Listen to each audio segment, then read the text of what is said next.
Welcome to Let the Quran Speak. We are looking at misunderstood Quranic verses, and the verse we're looking at today is from chapter 11, verse 118 to 119. Dr. Shabir, welcome to Let the Quran Speak. Pleasure to be on. So, Dr. Shabir, this verse goes like this. Had your Lord willed, he could have made all of the human beings one single community, but he willed otherwise, and so they continued to have divergent views.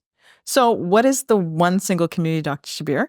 And what's so misunderstood about this verse? Okay. So let me start by reading the Arabic, and then we'll analyze it. وَلَوْ شَاءَ رَبُّكَ لَجَعَلَ النَّاسَ أُمَّةً وَاحِدَةً وَلَا يَزَالُونَ مُخْتَلِفِينَ إِلَّا مَنْ رَحِمَ رَبُّكَ وَلِذَلِكَ خَلَقَهُمْ وَتَمَّتْ كَلِمَةُ رَبِّكَ لَأَمْلَأَنَّ جَهَنَّمَ مِنَ الْجِنَّةِ وَالنَّاسِ أَجْمَعِينَ.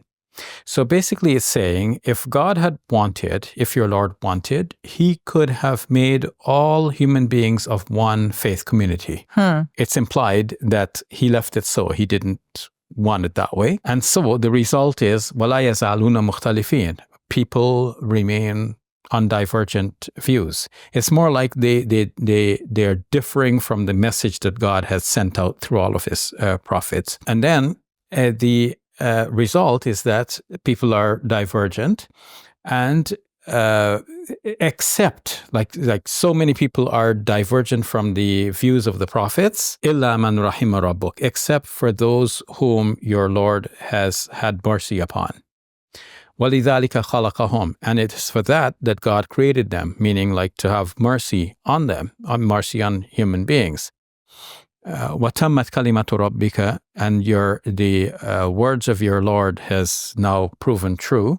لَأَمْلَأَنَّ جَهَنَّمَ مِنَ الْجِنَّةِ وَالنَّاسِ أَجْمَعِينَ. I'm going to fill hell with humans and jinn kind altogether. Generally, the classical commentators on the Quran took the predestinarian view that God created some people for heaven, some other people for hellfire. And so on that view, they explain that, God created some people who will differ from the message of the prophets and they will go to the hellfire.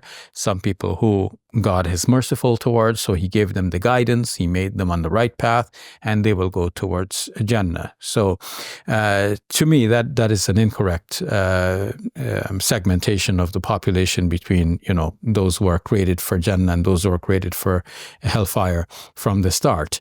Because our whole religion teaches us that people are being tested, they will be judged according to their deeds, and then whether they do right or wrong, they will go to Jannah or Jahannam. So how do we understand that with reference to this verse? Actually, the verse seems very clearly in favor of the whole idea that people are being tested and they will be judged according to their deeds, not that they're predestined for one or the other, a final outcome, either heaven or hell. So if we analyze it, it is saying that if God wanted, he could have made all the people believers. So that was one option for God. He could make all of the people believers.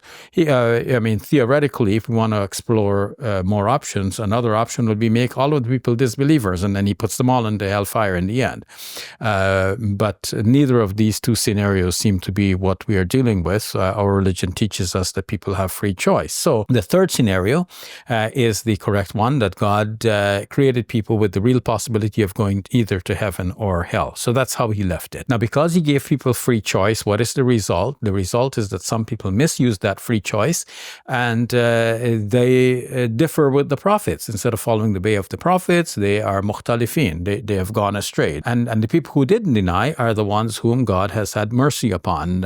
إِلَّا مَنْ رَحِمَ رَبُّكَ. Now, the question is, does it mean that God selected some people in advance, said, okay, I'm going to be merciful to these persons? The answer to that is no. It could happen. If God did that, nobody would complain. If, let's say, God selected some people to be merciful to them, then who can, deny God of his right to be merciful to some people?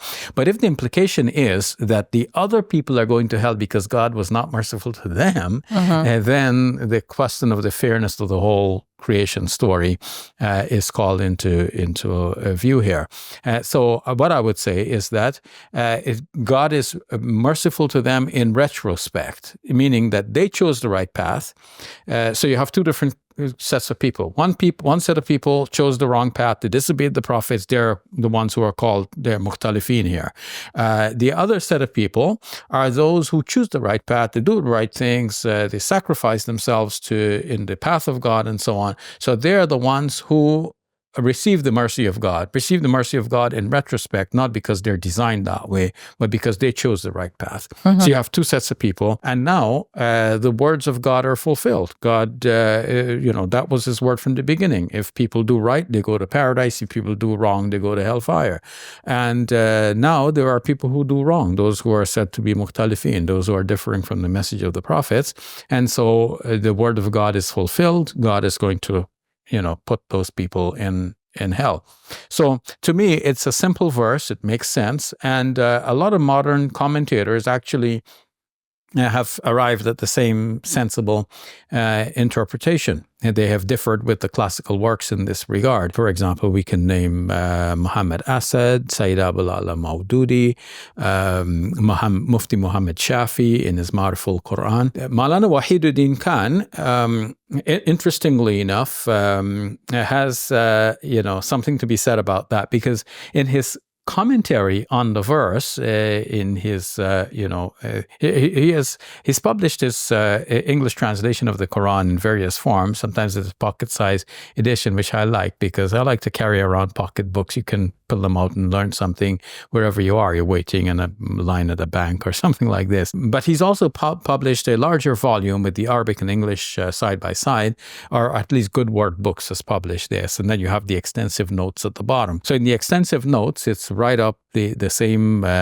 line of discussion that we've just finished, showing that people are going to be tested in the end and so on. Not that they're predetermined this way or that, but in the text of the translation, it looks like he has somehow been affected by the classical interpretation, because he is given a translation which seems to mirror that classical interpretation. I don't want to get into the details now, but I think this dichotomy needs to be kept in view. And it shows how we could all be affected by our heritage from the classical scholarship. They have made things appear to be a certain way. They've explained it to us again and again. We've read the books over and over. So the ideas are in our minds. We're all affected by it. We have to just be careful how we navigate. On the one hand, we want to be respectful to our classical scholars. We want to benefit from the classical scholarship, and we have to. We start there. But on the other hand, we have to move ahead and not repeat the errors of the past. All right. Thank you for that, Dr. Shabir. You're welcome. Assalamu alaikum. Welcome to Muslim Media Hub, the new home of Let the Quran Speak. Here we spread positivity and good. We help people experience the beauty of Islam and help them appreciate and understand Muslims. This beautiful building we purchased at cost $2.3 million. Yeah, we've already raised a third of that money, and with your help, inshallah, we can pay off the rest. So we're looking for people who can give $1,000 each. If you can be part of the select group, that's amazing. Otherwise, just please give whatever you can. Every dollar counts. It's our collective responsibility to share the message of Islam with our fellow human beings.